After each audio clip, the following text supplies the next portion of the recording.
ॐ विश्वंदर्पण दृश्यमान नगरी तुल्यन्निजान्तर्गतं पश्यन्नात्मनि मायया बहिर्वोद्भूतं यथा निद्रया यस्साक्षात् कुरुते प्रबोधसमये स्वात्मानमेवाद्वयम् तस्मै श्रीगुरुमूर्तये नमः इदं श्रीदक्षिणामूर्तये।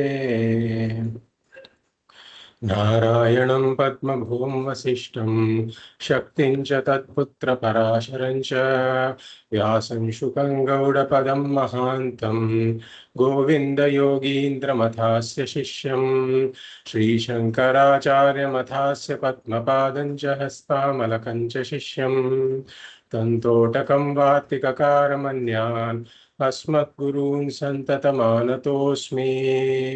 श्रुतिस्मृतिपुराणानाम् आलयं करुणालयं नमामि भगवत्पादं शङ्करं लोकशङ्करं शङ्करं शङ्कराचार्यं केशवं बादरायणं सूत्रभाष्यकृतौ वन्दे भगवन्तौ पुनः पुनः। परब्रह्मनिष्ठं स्वतो धर्मनिष्ठं अहिंसैकनिष्ठं स्वशिष्यै सुजुष्टं यतीनां वरिष्ठं गुरूणां गरिष्ठं दयानन्दरूपं मदाचार्यमीडे। नमः श्री परमार्थाय संसाराध्यासनाशिने श्रोत्रिय ब्रह्मनिष्ठाय तस्मै ब्रह्मविदे नमः। सदाशिवसमारम्भां शङ्कराचार्यमध्यमाम् अस्मदाचार्यपर्यन्तां वन्दे गुरुपरम्पराम्। ॐ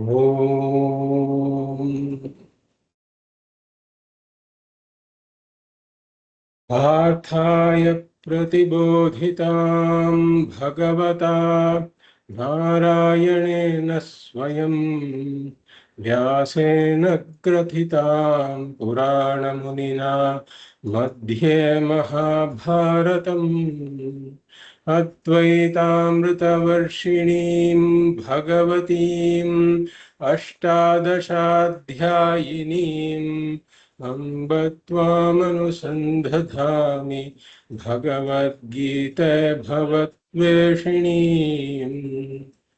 नमोऽस्तु ते व्यासविशालबुद्धे तुल्लारविन्दायतपत्रनेत्र येन त्वया भारततैलपूर्णः प्रज्वालितो ज्ञानमयः प्रदीपः।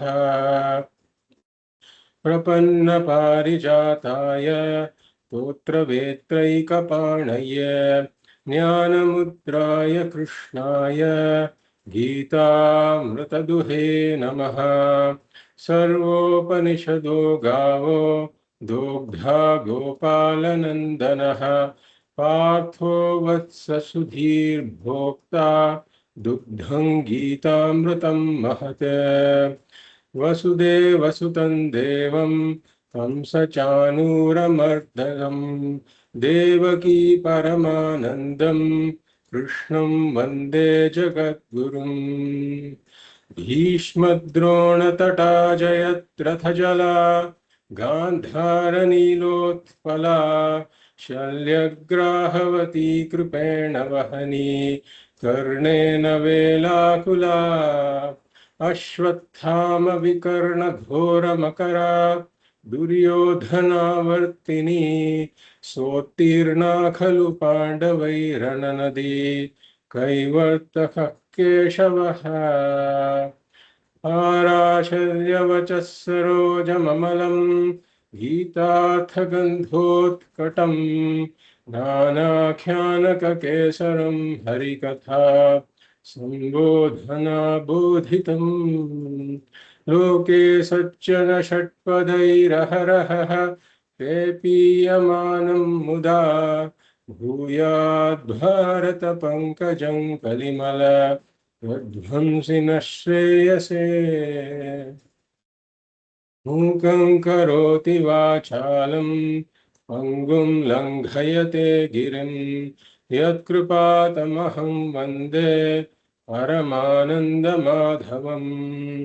यं ब्रह्मा वरुणेन्द्र रुद्रमरुतः स्तुन्वन्ति दिव्यैस्तवैः वेदैः साङ्गपदक्रमोपनिषदैः गायन्ति यं सामगाः ध्यानावस्थिततद्गतेन मनसा पश्यन्ति यं योगिनः यस्यान्तं न विदुःसुरासुरगणाः देवाय तस्मै नमः देवाय तस्मै नमः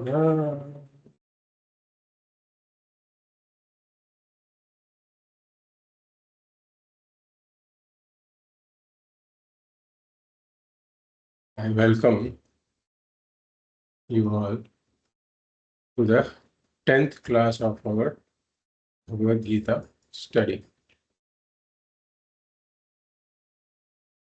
In the last class, we entered chapter 2 after having completed chapter 1. And at the end of chapter 1, we saw that Arjuna was completely taken over by the symptoms, by the distressing symptoms of the disease of samsara. Ragaha, emotional dependence. Shokaha, sorrow. Mohaha, confusion. And swadharma parityagaha. And Sanjaya continues his narration in the second chapter, where he says that to such an Arjuna, Bhagavan Krishna said a few words. Tam tatha kripaya vishtam ashrupurna kulekshanam vishidantam idam vakyam uvacha madhusudanaha. So to an Arjuna whose eyes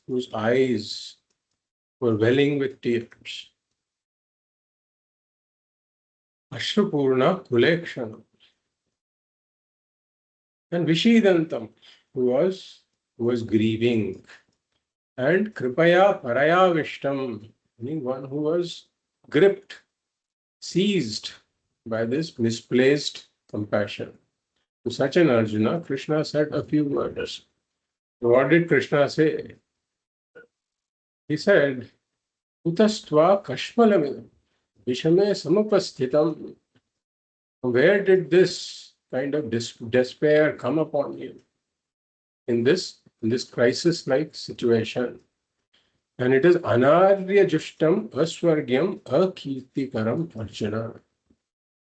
It is not becoming of the noble people to have such a despair. Anarya jushtam aswargyam, this cannot lead you to swarga. And akirtikaram, this cannot in any way add to your fame. It can only bring disgrace.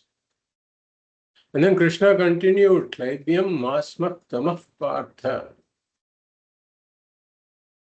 So don't be overcome by this unmanliness. Krishna used some strong words here. And na etat tvai upapadyate, that this does not fit a person of your stature. And shudram hudaya daurbalyam tyaktva uttishtha adantapa. So having given up this faint-heartedness, lowly faint-heartedness, get up. Krishna is trying to whip him into action, like we said, whipping him with his tongue. To which Arjuna replies, he says, how can I fight with my gurus who are pujar how, who are worthy of worship? How can I fight with such gurus of mine? He says. And guruna hatva hi mahanubhavan shreyo bhoktum dhaiksham api haloke. So gurun ahatva, mahanubhavan gurun ahatva, my glorious gurus, having not hurt them in any way, if I take to a life of bhikshya, if I live on alms, that is better, he says. That would be a better life. As opposed to hatvatha kamastu guruni haiva. Injiya bhogan rudhira pradhita. On the other hand, if I kill my guru's deer, he says, then all of my enjoyments in this life, artha kama enjoyments, all of them will be stained with their blood. He says. So he will not be able to enjoy anything in life subsequent to that, because everything will remind him of his dying dead guru. So this is what Arjuna says. But then in the subsequent shloka, he expresses a certain doubt. For the first time, he expresses a doubt, perhaps after Krishna's strong words, as we said. He says, na cha etat vitmaha kataranno gariyaha, na cha etat vitmaha katarat naha gariyaha. But what is better for us, I don't know. Yadva jayema yadiva no jayeyuhu. Whether we should win or whether we should let them win. Dhyaneva atva najijivishamaha. Having killed whom we don't wish to live anymore. They are present in front of us. So te vastita pramukhe dhatarashtraha. They are in front of us, he says. So Arjuna has finally progressed from a wrong kind of clarity to doubt. That is some kind of progress, as we said. And his doubt is mainly that if Krishna, you're telling me that this is my swadharma and I have to do my swadharma, then the plus point would be, okay, I did my swadharma, but the minus point would be I will not be able to enjoy anything after that because everything would be stained with their blood. On the other hand, if I were to withdraw from this war, then the good thing is that they will be spared. They will all be spared. That's the plus point. But then the minus there is that I would have given up my swadharma.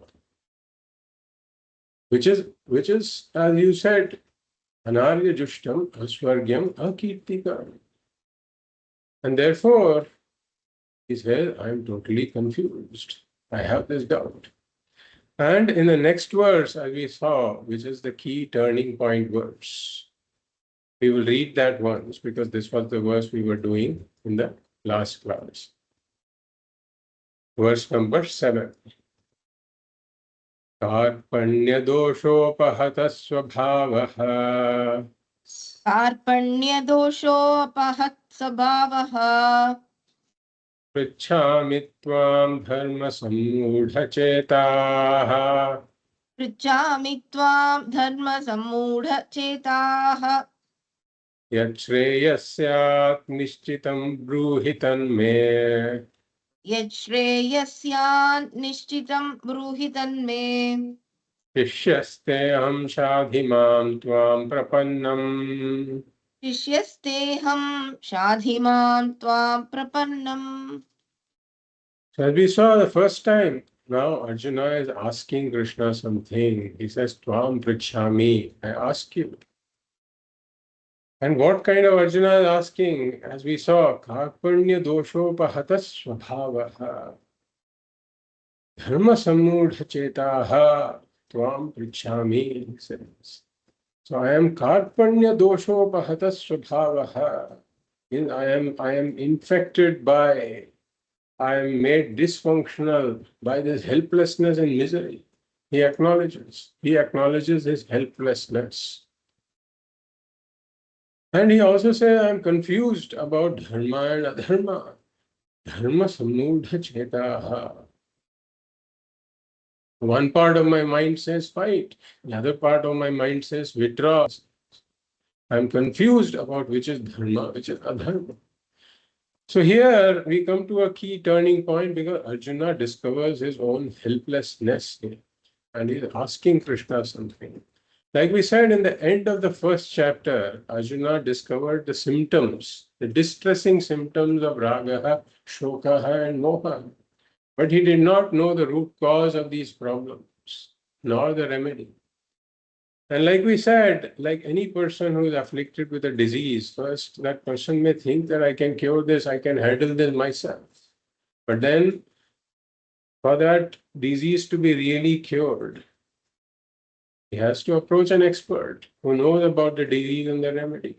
But for that, first he has to discover his own helplessness. So Arjuna here has clearly acknowledged his own helplessness. And then he says, Yat shreyasyat nishchitam bruhitam me. Yat nishchitam. Yat nishchitam shreyaha syat tat me bruhi. Please tell me that which is definitely good for me. And then he says, Shishyasteham. Shishyasteham. So that becomes aham te shishyaha. I am your student. I am your student. Shadhimam. Shadhimam. Mam shadhi. Please teach me, he says. Please teach me. And what kind of me? Tvam prapannam, one who has surrendered to you. So the one afflicted by the disease has now handed himself over to the doctor, saying that I am helpless in curing the disease. I am willing to listen to you. I am willing to follow whatever you have to say, whatever you will tell me, I am willing to follow that. So he has acknowledged his helplessness and he has also surrendered to Sri Krishna here. And then, therefore, the two remaining steps that are required for the remedy to begin, those steps have also been accomplished now. And like we said, here this is a crucial turning point shloka because Arjuna the soldier, has become Arjuna the disciple. He clearly said, Aham te shishyaha. Aham te shishyaha. So shishyaha means one who is fit to be taught. Shikshana yogyaha. Shikshana yogyaha shishyaha. So what determines this yogyata? What is it that makes a shishyaha, really speaking? The first thing is open-mindedness. Open-mindedness to listen to what the other person has to say. That's the first thing. Which means that all the preconceived notions that this person may be having, they are to be left behind. Because, like Swamiji also says this, that oftentimes there are people who come to the class and what they are primarily looking for is some kind of confirmation of what they already have in mind. And therefore, the listening is filtered listening. Listening is some kind of filtered listening where things that are confirming, that seem to confirm whatever ideas I have, those get registered and the other things are not registered. So this is not the kind of listening a Shishya does. A Shishya is completely open-minded. He pays attention to every word that is being talked about and leaves one's own preconceived notions aside. And if whatever I'm hearing, if that is not accepted by my mind because I have some other ideas, then I'm willing to suspend my other ideas and evaluate what is being said instead of rejecting what is being said. So this is what makes one a Shishya. Because there are bound to be doubts. Vedanta is telling us something. That we could never ever have imagined by ourselves as a possibility. And whatever Vedanta says might sound ridiculous to somebody who is entrenched in the world, who is deeply invested in the world. And therefore, if one has to awaken to the truths that Vedanta is talking about, then one needs to have this open-mindedness, setting aside of these preconceived notions. And one has to give this benefit of doubt. A very important thing, which is what we call Shraddha, giving a benefit of doubt to what the teacher is talking about. Because, because even if my mind is not immediately able to accept it, I say that I'm willing to give the benefit of doubt. Let me think about this. Let me reflect on what has been said. And then all the doubts can be addressed, provided that one has some persistence. There has to be some kind of a persistence here. A shishya has to be persistent. Persistent to try to, in terms of trying to resolve the doubts rather than reject the teaching. That's what makes a shishya a shishya. So he says, shishya te aham te shishya. And Mam Shadhi, please teach me. So this indicates Arjuna's openness to receive the knowledge that Krishna has to give. And then he says, Tvam Prapannam. So this indicates Arjuna's Sharanagatihi. This is the third stage of surrender that we were talking about. So in doing so, Arjuna has converted Krishna into a guru, Because nobody is inherently a guru. Guru is not an attribute of a person somewhere. It is not an attribute of a person. There may be a learned person, but every learned person need not be a guru. What makes a guru? What makes a guru is that there has to be one condition, at least one condition. This one condition has to be met. What is that condition? There has to be at least one shishya. Has to be at least one shishya. If there is one shishya who is willing to receive whatever this person has to offer, that is what makes this person a guru. In relation to that shishya. So Arjuna has converted Arthasathi here, his own charioteer, into Gita Acharya, as we saw, into the teacher of the Bhagavad Gita, the Guru who gave out the Bhagavad Gita. So Krishna could have said, like Pujya Swamiji says, Krishna could have said that, why should I teach you? Because this was not in our contract. We never talked about this before. You're giving me a new responsibility now. So Krishna, it was left to Krishna, whether Krishna wanted to teach or not. But then in the tradition, whenever a person is approached by a shishya properly, then the tradition says that that person gives out the knowledge. If he has been approached properly, the knowledge should be given out. And therefore, whatever Krishna did is in keeping with the tradition. And also, as we said, that giving out the Bhagavad Gita teaching was one of the to-do items that Krishna had on his checklist as an avatara. Therefore, he got an opportunity to check this item off. And therefore, Krishna was more than happy to give out this teaching. Now the question is, what did Arjuna ask for? He said, Yat Shreya Syat Nishchitam Bruhitan Me. That which is Shreyaha, that which is definitely Shreyaha, Nishchitam Shreyaha. That you tell me, he said. So now the question is, what is Shreya? So to understand what is Shreyaha, we have to go to the Kathopanishad, where there is a story that Nachiketa goes to Yamadharmaraja. There is a story there that Nachiketa's father did a certain yaga. And in that yaga, his father gave out some feeble cows as dakshina.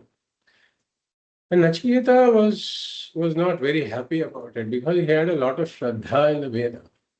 which says that when you give dakshina, when you give the cows as dakshina, then they should be healthy cows. So Nachiketa went to his father, and then he pestered him a bit, and he asked him, "Who are you going to give me to?" So his father said, "I'll give you to Yama," because he gets irritated with his pestering. So Nachiketa takes it to heart, and he himself goes to Yama, and there are certain events that unfold. But basically, Nachiketa is trying to. At that point, Yama gives him three boons. We'll not go into the details of the story. But the third boon, Nachiketa wants to exercise it for gaining Brahma Vidya, Atma Vidya. And Yamadharmaraja is trying to test him. He doesn't want to give it out because he's a small child. So, so at that point, Yama tells Nachiketa, श्रेयश्च प्रेयश्च मनुष्यमेतः तौ संपरीत्य विभिनक्ति धीरः श्रेयो हि धीरोभि प्रेयसो वृणीते प्रेयो मंदो योगक्षेमात् वृणीते. So Yamadharmaraja tells Nachiketa that two things approach a person.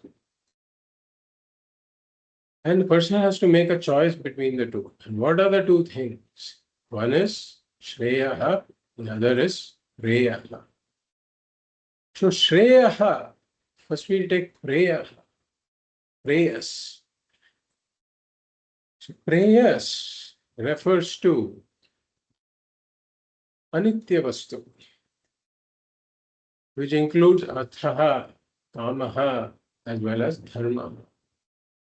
Anitya Phalam, basically, all kinds of Anitya Phalam, which can be classified as Arthaha, Kamaha, and Dharma.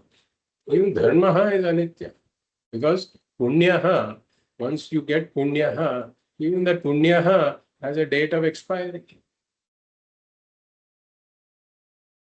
at which point the favorable circumstances that the Punya brings go away. And therefore, Preyaha, in short, refers to Artha, Kama, and Dharma. And Shreyaha, or Shreyas, on the other hand, refers to that which is Nitya Phanam, Nitya Vastu, which is Moksha. And therefore, when a person is approached by these two, now what does this person do? He says that the Dhiraha, meaning one who's got some discrimination, the discriminative person, evaluates these two. Tau samparitya vivinakti. He distinguishes between these two, having examined. And Shreyo hi dhiro bhi preyaso vrinite. Dhiraha, the discriminative person, chooses Shreyas over Preyas. Because he says that this is a Nitya Vastu. But for that, one requires a lot of maturity. There has to be a lot of inner maturity. On the other hand, the Mandaha means the non-discriminative person. He chooses Preyaha. Yogakshema Dhrinite, for the sake of acquisition and preservation, he chooses prayer. So this tells us the meaning of Shreya. So Arthaha, Kamaha, and Dharmaha, being Anitya, they keep one in samsara. They don't get rid of the disease of samsara. On the other hand, Shreyaha, which is Mokshaha, which is Nitya Vastu and Nitya Phala, that gets one out of samsara. So now here, Arjuna says, Yat Shreyaha Syat Nishchitam Bruhi Tanme, Yat Nishchitam Shreyaha Tanme Bruhi, he says. So this is what Arjuna appears to be asking for. And Krishna knows that if Krishna gives prayer, if Krishna gives prayers, some kind of prayers, which may be more ways to accomplish things in the world, means to accomplish things in the world, or some advice to accomplish things in the world, like even giving a mantra, for example. If you chant this mantra, you will get a certain punya, and the punya will bring in some favorable circumstances for you. If something like this is done, then that's not going to solve the problem. That's not going to solve the root cause. It is more of a symptomatic cure.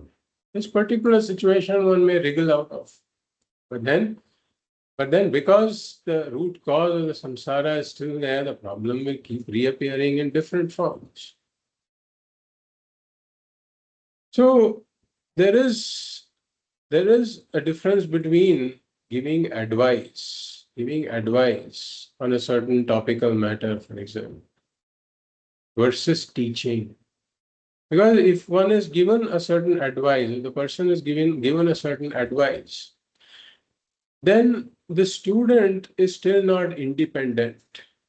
The student will take this advice, do something, and next time he runs into a problem, he has to be again given some advice and again given some advice. So again, this is a symptomatic form of treatment. On the other hand, if the person is taught, if vidya is given, then if the person understands, so the person becomes independent, then he can handle all the situations by himself.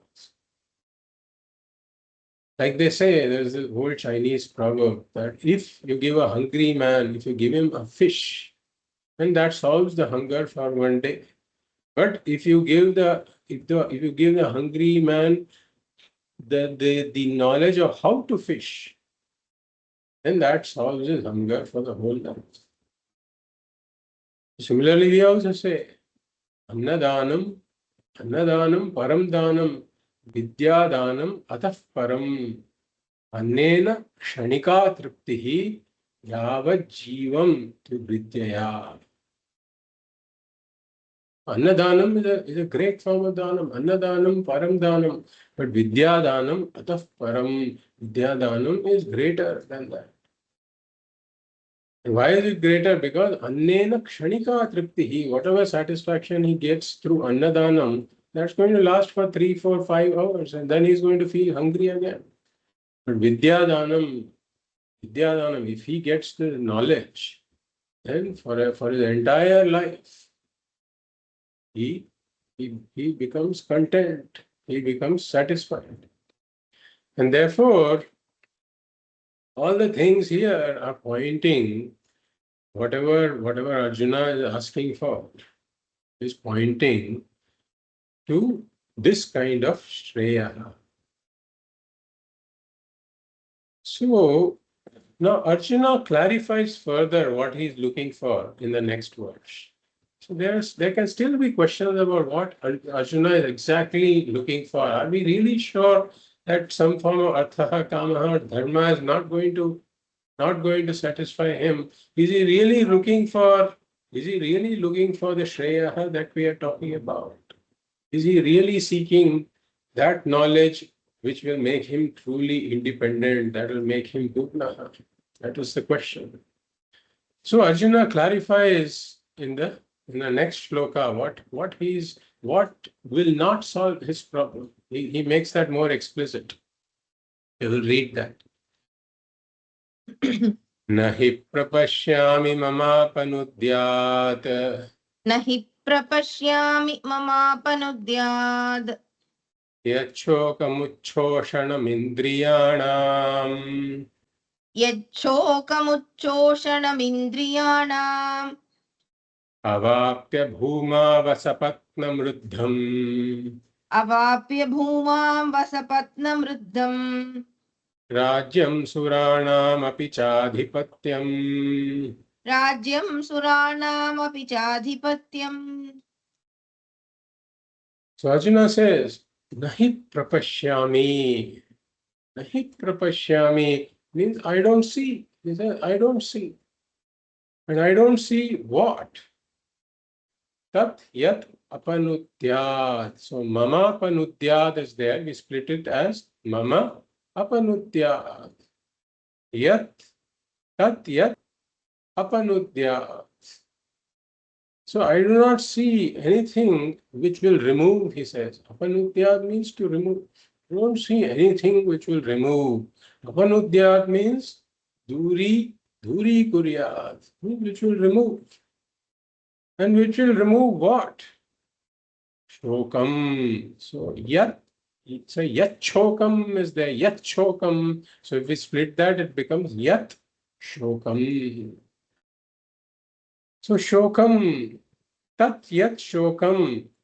Tat yat shokam apanudyat nahi prapashyami. I don't see that which will remove my shoka, he says, my sorrow. I don't see that which will remove my sorrow, he says. And what kind of sorrow is it? Yat shokam uchoshanam indriyanam. Uchoshanam. So the shokam is uchoshanam, meaning that the shoka is drying up, he says, which dries up. Uchoshanam. And what does it dry up? It says, Mama Indriyanam. Mama Indriyanam. It's drying up my sense organs. Like Arjuna had said, Sidanti Mama Gatrani.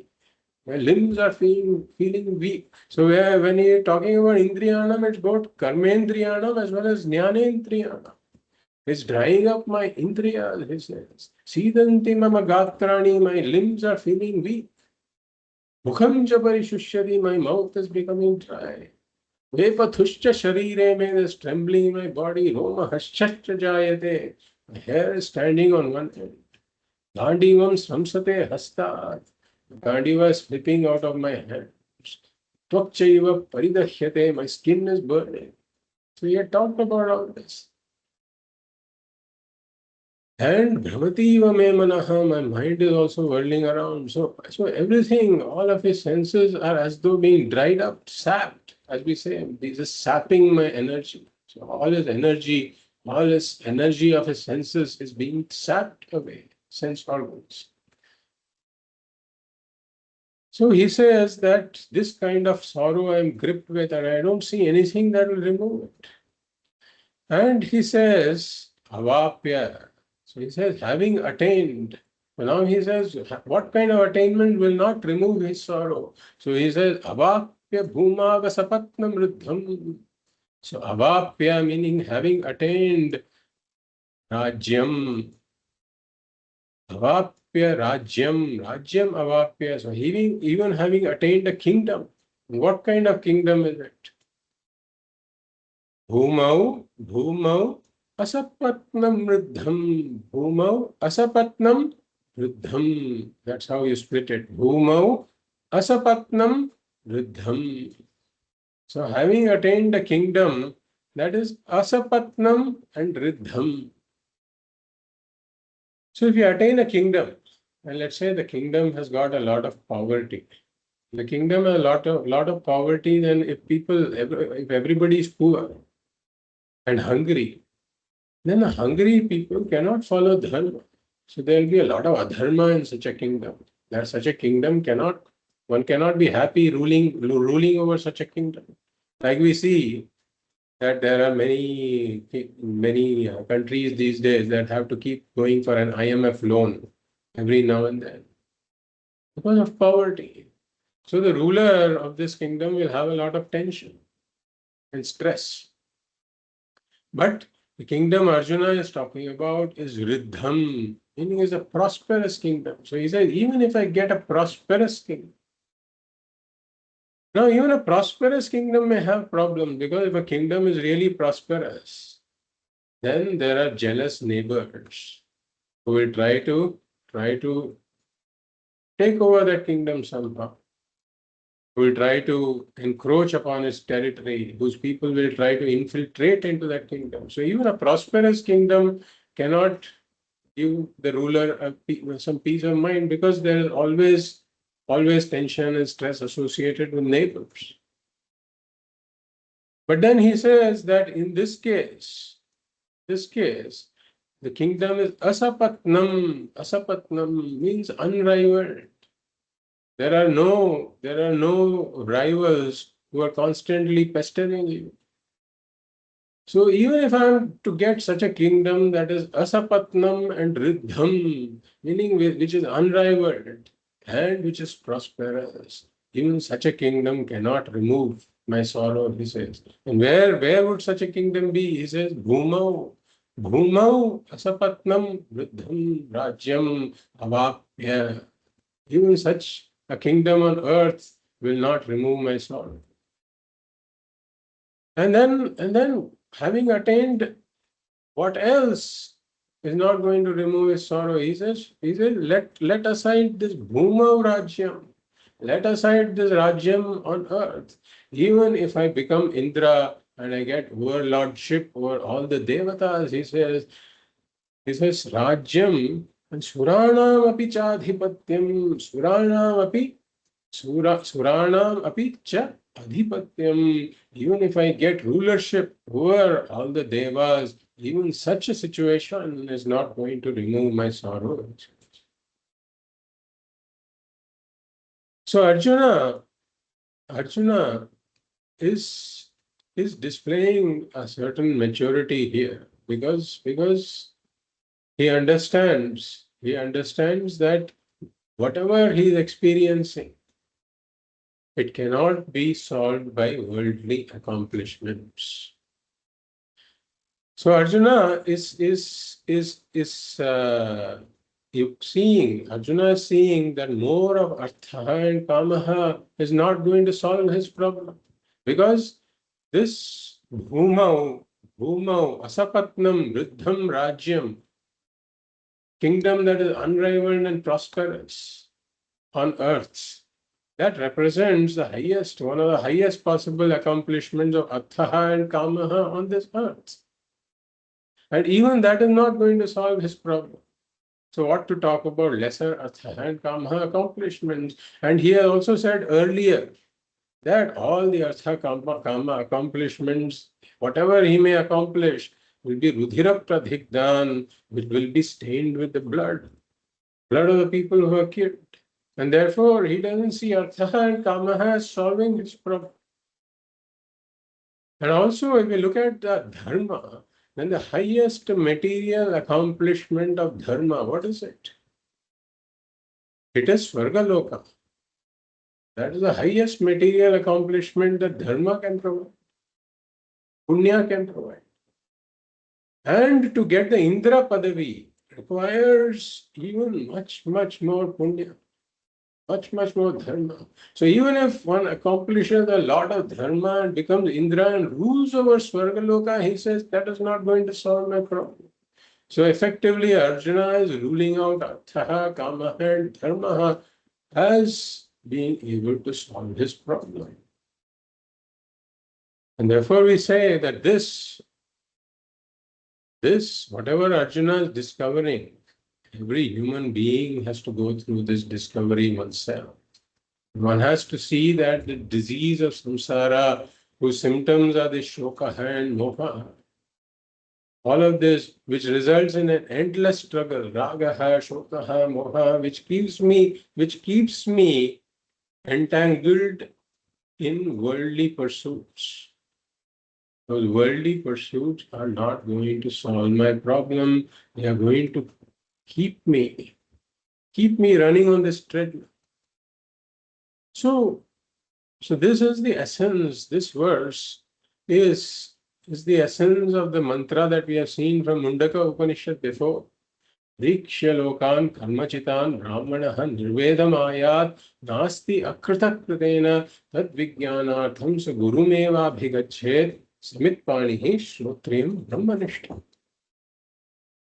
So pariksha lokan karmachitan, having seen, having examined pariksha, karmachitan lokan, having examined all the experiences that can be gained through karma.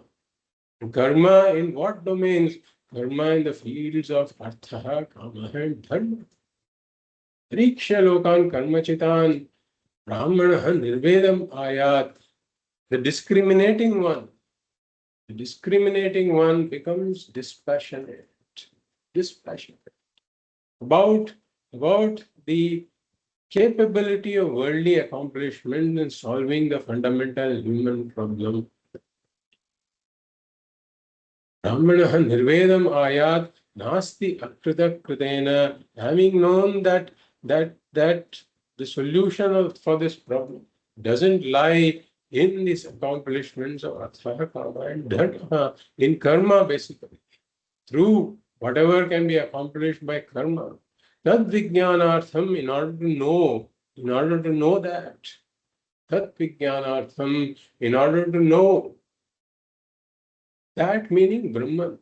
In order to know Brahman, the reality, one must approach a guru, Sagurumeva Bhigachet, Samitpanihi Shrotriyam Brahmanishtam. So here, he is now understanding, and every human being has to understand that Artha, Kama and Dharma are incapable of solving the fundamental human problem, because every accomplishment is riddled with three doshas, Dukkha Mishritatvam. Seeing Arjuna is gripped by Dukkha. Dukkha Mishritatvam, Atriptikaratvam leaves him unfulfilled. Atriptikaratvam and Bandhakatvam. Bandhakatvam makes him more and more dependent upon this world that is inherently unpredictable, uncontrollable, and unsustainable. And therefore, every accomplishment has these three doshas. And therefore, every accomplishment is basically decorating the broomstick. Broomstick remains a broomstick. The apurna individual, the dependent individual, remains an apurna dependent individual with all of these accomplishments. And therefore, the struggle continues. The struggle called samsara continues. Therefore, more of artha, kama and dharma cannot lead to freedom from samsara. So some people discover this early, some people discover this late, and some people discover this after many, many janmas. And some people may not discover this even after having taken many janmas. All kinds of people are there in the world. And this discovery is a key milestone in one's spiritual journey, because one has ruled out what cannot lead me to freedom, what cannot lead me to independence, what cannot take me out of samsara. That's a big discovery indeed. Because then one becomes dispassionate about those pursuits and focuses one's pursuit elsewhere. That is the key point here. And only when one has come to this milestone, just as we say that only when one has hunger, then one has value for food. Then one goes seeking for food. So this, once one understands the limitation of worldly pursuits, that is when the spiritual hunger arises within the individual. And then one begins to seek for a spiritual solution. Tad vijnanartham sa gurumeva bhigachet. That is why one goes to a guru for the spiritual solution. So now we will read the 9th verse. Sanjaya Uvacha. Sanjaya Uvacha. Evamukva Hrishikesham. Evamukva Hrishikesham. Gudakeshah Parantapaha. Gudakeshah Parantapaha. Nayotsya iti Govindam. Nayotsya iti Govindam. Uktva tushnim babhuvaha. Uktva tushni babhuvaha. There is a patha bheda here in the shloka. Because in some of your books, the last word of the first line may be parantapa and not parantapaha. And if that is the case, then yes, those two variants are there. But if we take it as parantapa, then it appears to be less preferable because that means that Sanjaya is addressing Dhritarashtra as Parantapa. It becomes a Sambodhana Padam. And therefore, Dhritarashtra is being addressed as Parantapa, means the conqueror of foes, which may be, a slight misnomer for Dhritarashtra. And maybe you could argue that Sanjaya just saying it as an epithet. It is more of glorifying Dhritarashtra. So you would have to take that position. On the other hand, if we say Parantapaha, then it becomes Arjuna. He's talking about Arjuna, for whom we have used Parantapaha before, and therefore there is no issue there. Moreover, both Swamiji as well as Pujya Swamiji, they have gone with Parantapaha. So we will just go with that reading. So here he says, Tushnim babhuvaha. At the end of the shloka, we see Tushnim babhuvaha. So babhuvaha means he indeed became. So who became? So in the first line we have Gudakeshaha. Gudakeshaha. He's referring to Arjuna. So Arjuna, Gudakeshaha, babhuvaha. Gudakesha means Gudakayaha Ishaha. The one who has conquered Tamoguna. Gudaka means Tamoguna or sleep. The conqueror of sleep or Tamoguna.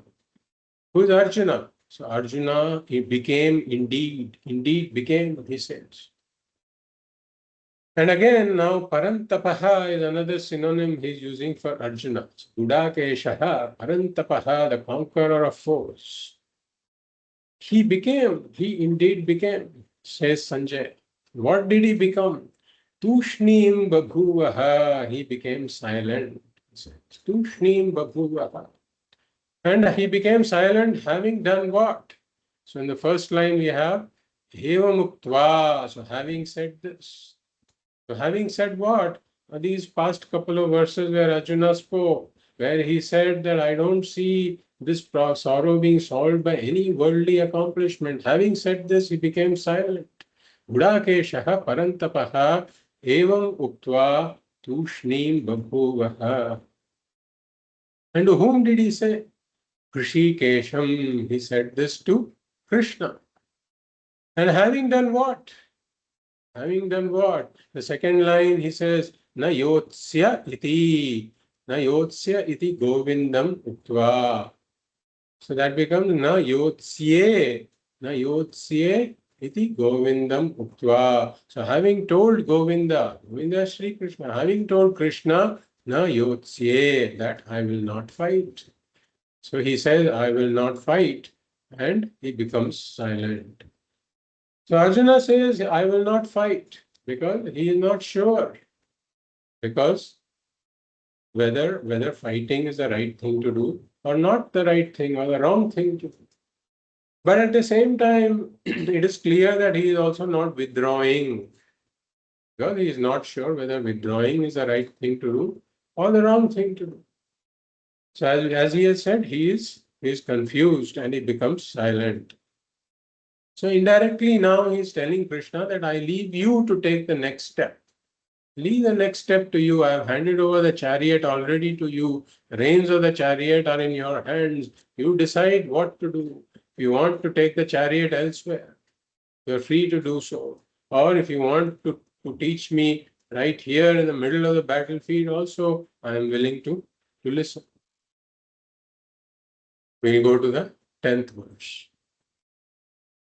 Tamuvacha Hrishikeshaha तमुवाच ऋषिकेशः प्रहसन्निव भारत प्रहसन्निव भारत सेनयोरुभयोर्मध्ये सेनयोरुभयोर्मध्ये विषीदन्तमिदं वचः विषीदन्तमिदं वचः. So Sanjaya here is addressing Dhritarashtra as Bharata.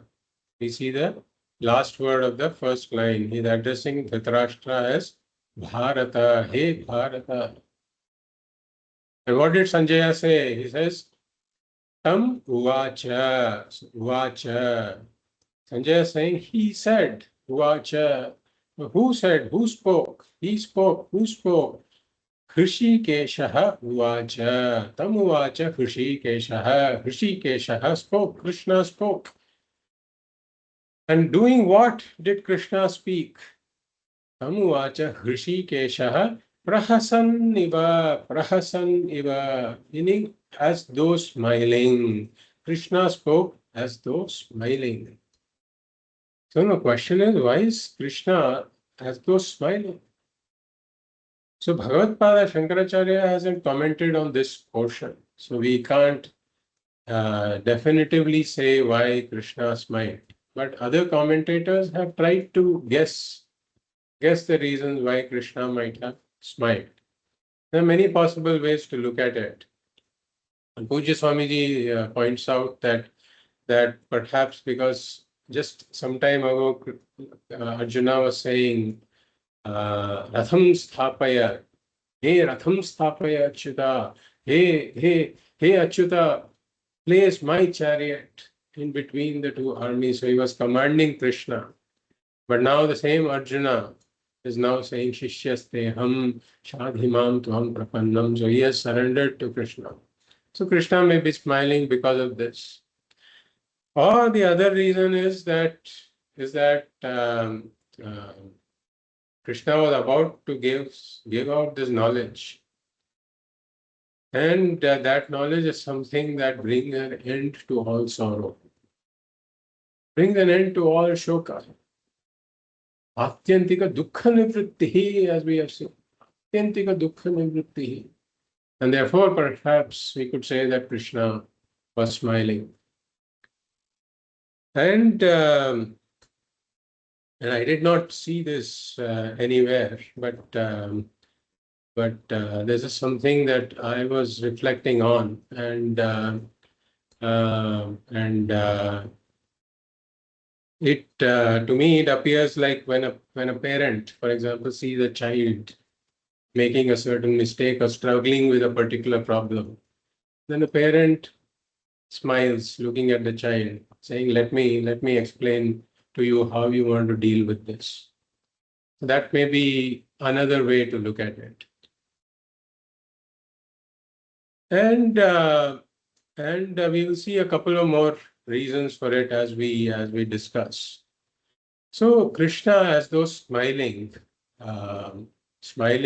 spoke to Arjuna. Spoke to whom? He says, Tam uvacha, Tam Arjunam uvacha. So he spoke to Arjuna. And what kind of Arjuna? He says, Senayoho ubhayoho madhye, in the second line, Senayoho ubhayoho madhye vishidantam idam vachaha. So vishidantam tam uvacha. So to the grieving Arjuna he said. And what did Krishna say? Idam vachaha vishidantam idam vachaha. He said these words. He said these words. So these words now refer to the entire teaching of the Bhagavad Gita, which starts from 11th verse of the second chapter and goes on till the 66th verse of the 18th chapter. So the idam vachaha, these words refer to whatever Krishna said from chapter 2, 11th verse to chapter 18, 66th verse, which is basically the entire Gita Shastram. And where did he say this? Senayoho ubhayoho madhye, in between the two armies. So Krishna chose not to drive the chariot elsewhere. And what this indicates is that the teaching can be given anywhere, basically, as long as there is a person who is willing to teach, and as long as there is a student who is willing to listen. The time and the place where the teaching is given are not that important. Because here we see the teaching takes place in the middle of the battlefield. And now the mind may raise certain questions as when this teaching was going on, what the other people were doing, etc. And as we said that this is an area where we try to trim our curiosity. Like we said, we take in the sugar cane, we take in the juice, and we leave out the husk. And therefore, those details are not as important. For what is important is how do we apply this teaching to get out of this disease of samsara that I am afflicted with. So now we come to the 11th verse of the second chapter.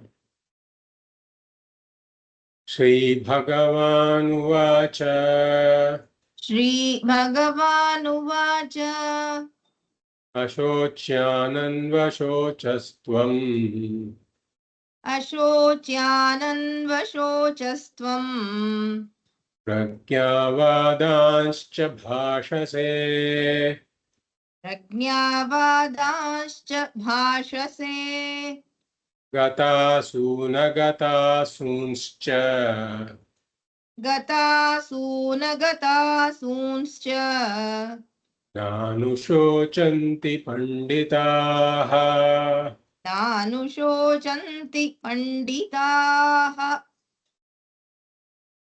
Shri Bhagavan Uvacha. So Shri Bhagavan Uvacha, the teaching begins with this verse. What does Bhagavan say here? Ashocyan anva shochaha tvam. Ashocyan anva shochaha tvam. Tvam anva shochaha. Tvam anva shochaha. Meaning, he says that you grieve. You grieve. Krishna is addressing Arjuna as Tvam. Tvam anvashochaha. You grieve. But when he says Tvam, when Bhagavan says Tvam, he is addressing the entire humanity. He is addressing each of us as Tvam. You grieve, he is saying. And what are you grieving for? He says, Ashocyan anvashochaha Tvam. Ashocyan, that which is not to be grieved, that which is not worthy of grief, you are grieving over that, he says.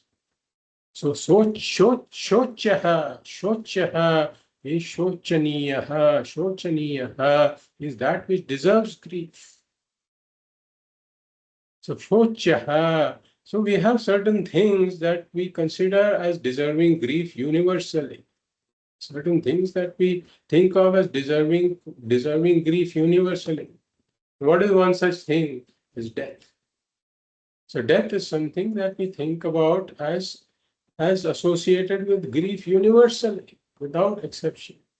Because it's somebody dies, then one is in mourning everywhere. And there are some events that may cause grief subjectively. There is universal grief, and then there is subjective grief. For example, Puja Swamiji gives an example. Like there's a couple, and the mother-in-law visits. Mother-in-law visits the couple. So when the mother-in-law visits the couple, then for the son it is a mother. So the son is overjoyed. For the daughter, if there is some strain in the relationship, the daughter may feel certain grief there. So this is an example of subjective grief. And Bhagavan is saying here, Tvam ashocyan anvashochaha. Ashocyan anvashochaha. So you are grieving over that which is not deserving of grief, he is telling Arjuna. And what else? What else do you do?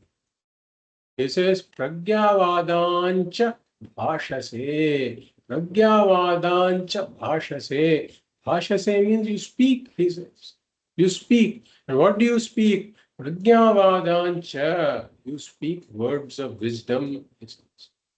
You speak words of wisdom. So Krishna is seeing a certain contradiction here. He's seeing a certain contradiction. What is the contradiction? The first point is when there's a contradiction, there should be two things that are contradicting. So the first thing is that you are grieving. That's the first thing. And number two is you speak words of wisdom. And this is a contradiction, Bhagavan is saying. And it's a contradiction because contradictory attributes cannot exist in the same locus. Like, for example, can light and darkness exist in the same locus, in the same location? They cannot be there. But yet you are exhibiting contradictory attributes of grieving and wisdom, Bhagavan is saying. Grieving and wisdom. And why are these contradictory? Why are these contradictory? So this again, maybe another reason why Krishna's fight, because he's seeing contradictory attributes in the same locus. And why is Krishna saying these are contradictory? So Krishna is giving the explanation in the next line. He says, "Na anushochanti, na anushochanti," means they do not grieve. Who do not grieve? Panditaha, Panditaha na anushochanti, meaning the wise ones do not grieve. So in general, the word Panditaha refers to somebody who is a scholar. A scholar, for example, Samskrita Panditaha means a scholar in Sanskrit or a scholar of Sanskrit. So we generally associate the word Panditaha with a scholar, but in Vedanta, the word Panditaha has a special meaning. It refers to one who is wise. And Bhagavad Shankaracharya also explains this in the same way. He says that Panda means self-knowledge. And Panda, Atma Vishaya Buddhihi. Panda is Atma Vishaya Buddhihi, meaning the Jnanam, whose subject matter is Atma. So Panda Atma Vishaya Buddhihi Yesham Te Panditaha. Panda Atma Vishaya Buddhihi Yesham Te Panditaha. So who are the Panditas? Panditas are those who have Atma Vishaya Buddhihi, or in other words, Atma Jnanam. So Atma Jnaninaha, in other words, Atma Jnaha, Atma Jnaha, or Atma Jnaninaha na anushochanti. Those who have Atma Jnanam, they do not grieve. And that is why you are speaking words of wisdom, but at the same time you are grieving. Therefore, one says they are contradictory.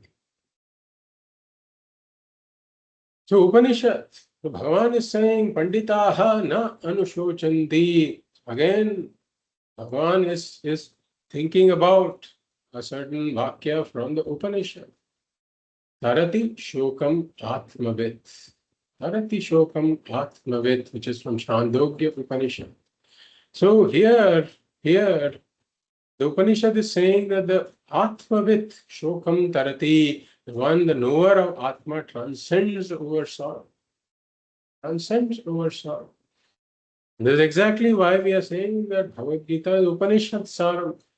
Because again and again we find statements in the Bhagavad Gita that can be connected to what the Upanishads are saying.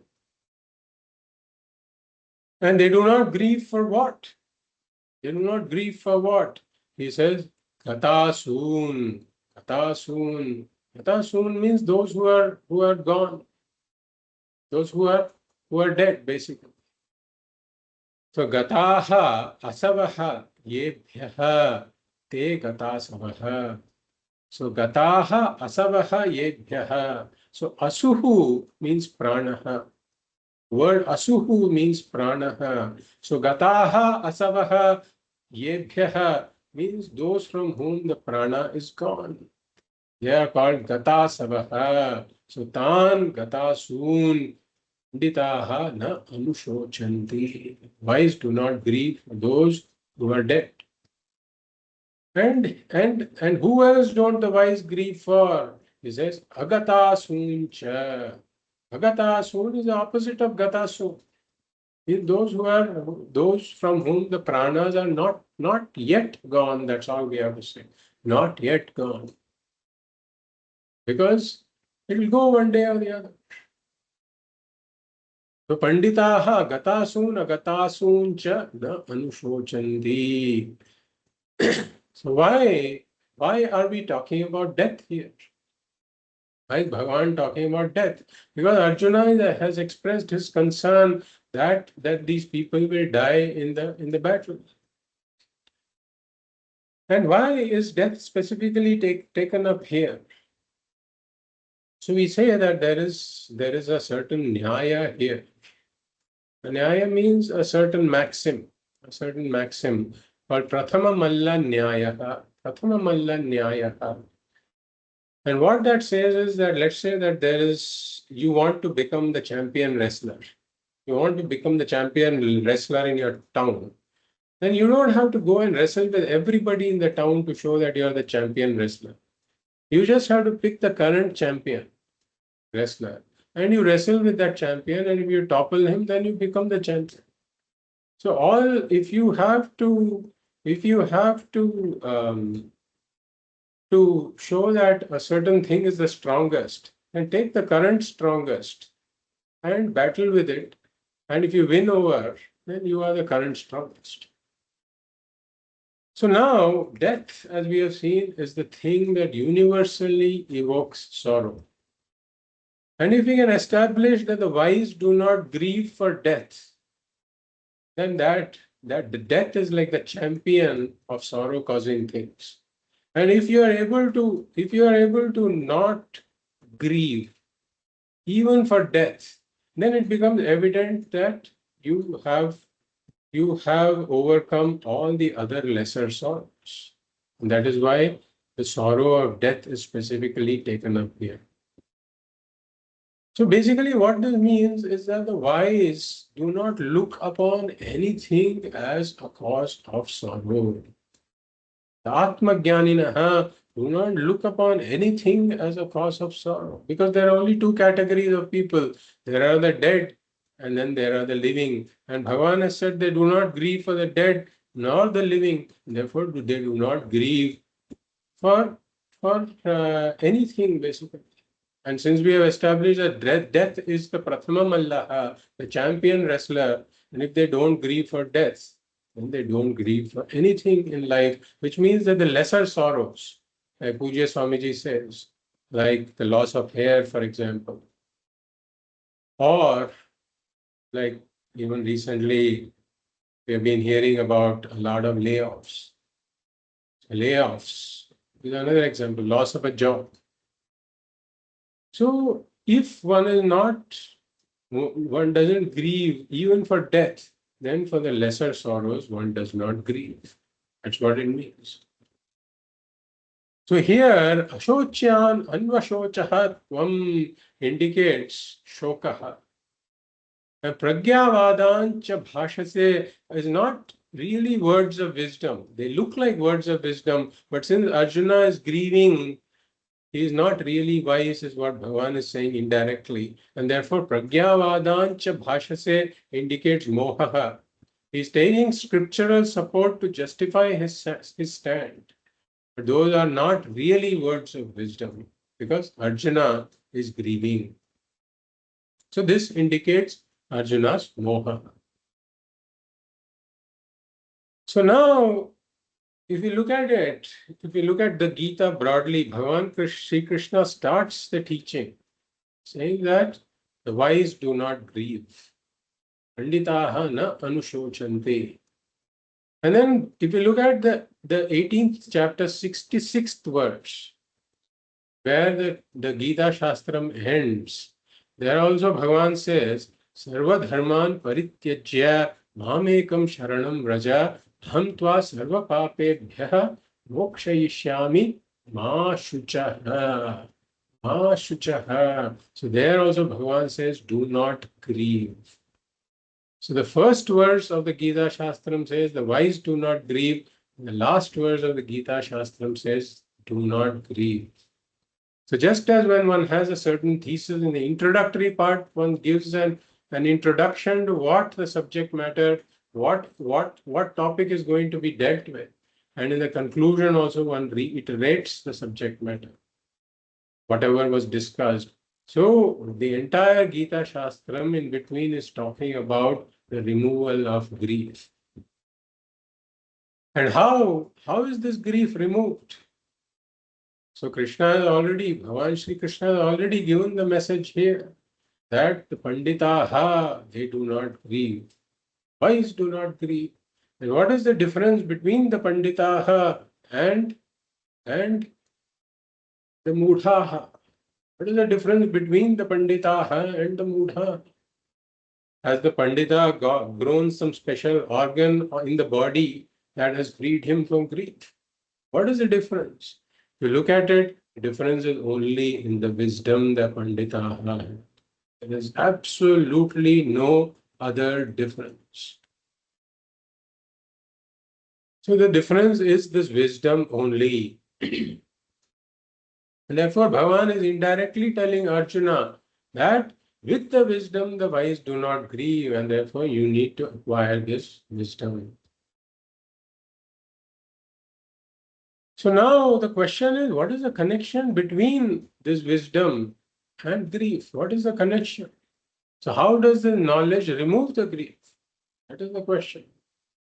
So the question is similar to asking what is the connection between immunity and physical sickness?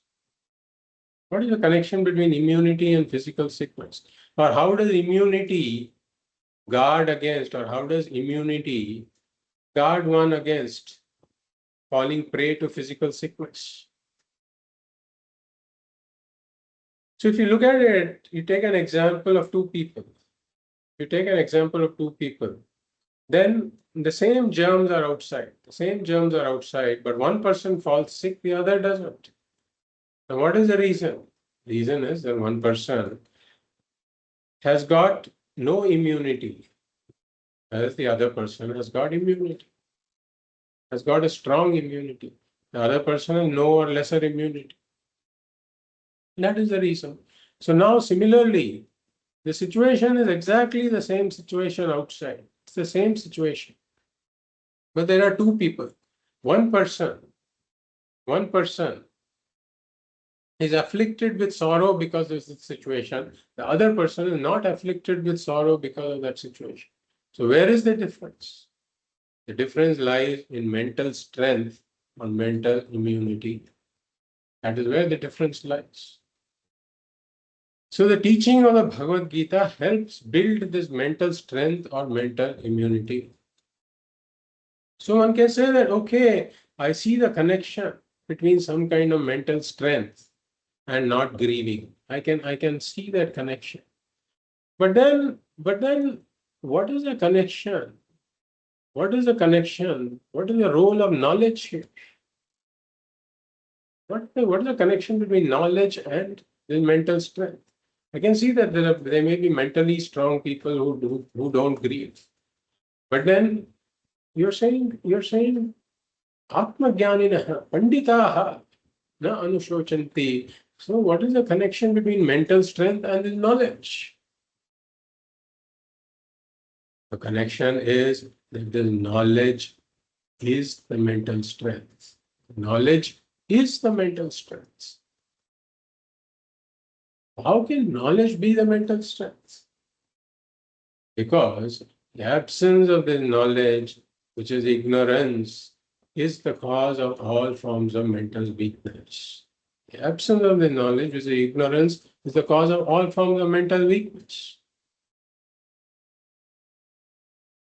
So how can ignorance result in mental weakness? Because ignorance is invariably followed by a mistake.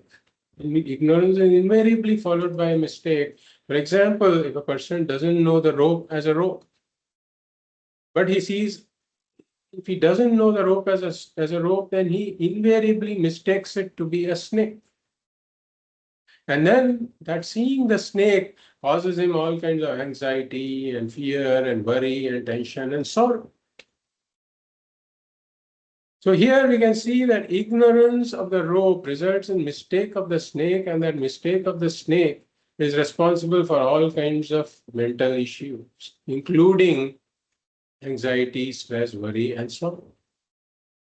But then the knowledge of the rope completely removes all of this. So the knowledgeable person, the one who knows the rope, can tell the one who is seeing the snake, Ashocyan anvashochahatvam. You are grieving over that which doesn't have to be grieved, that is not worthy of grief. Why? Because this person knows something the other person doesn't. And if the other person knows what this person knows, then whatever grief he is experiencing will go away. And this is another reason why Krishna might have been smiling. Just as you, a person who knows the rope as a rope, says with a smile, look, you don't need to worry about this. You don't need to worry about this. You don't need to grieve about the snake, because the snake is not worthy of your grief. So similarly, Krishna, who knows something, who has the Atma Jnanam, is trying to tell Arjuna that what you're grieving over is not worthy of grief. And therefore, as we have seen the sequence, Ajnanam, Atma Ajnanam, results in Adhyasa, it results in the mistake.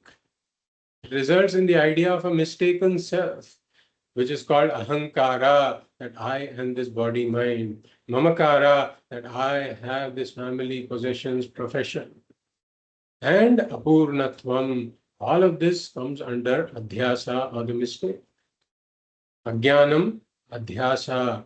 And Adhyasa is followed by Ragaha, invariably followed by Ragaha. An Apurna person has to depend upon the world. He has no other choice. The person is not independent, he is depending on the crutches of the world, and therefore Ajnanam is followed by Adhyasa. Atma Ajnanam is followed by a mistaken self-identity. Ahankara, Mamakara, and Apurnatvam, that is invariably followed by Ragaha, dependence upon the world, and that will invariably be followed by Shokaha, sorrow, and Mohaha, confusion, and Swadharma Parityagaha. And therefore, self-ignorance and grief have a connection, and that is why when there is knowledge, then this connection, this entire thing goes away. When ignorance goes, all the products of ignorance go away. And therefore, the knowledge is the one that gives the mental strength. And therefore, Panditaha na anushochanti.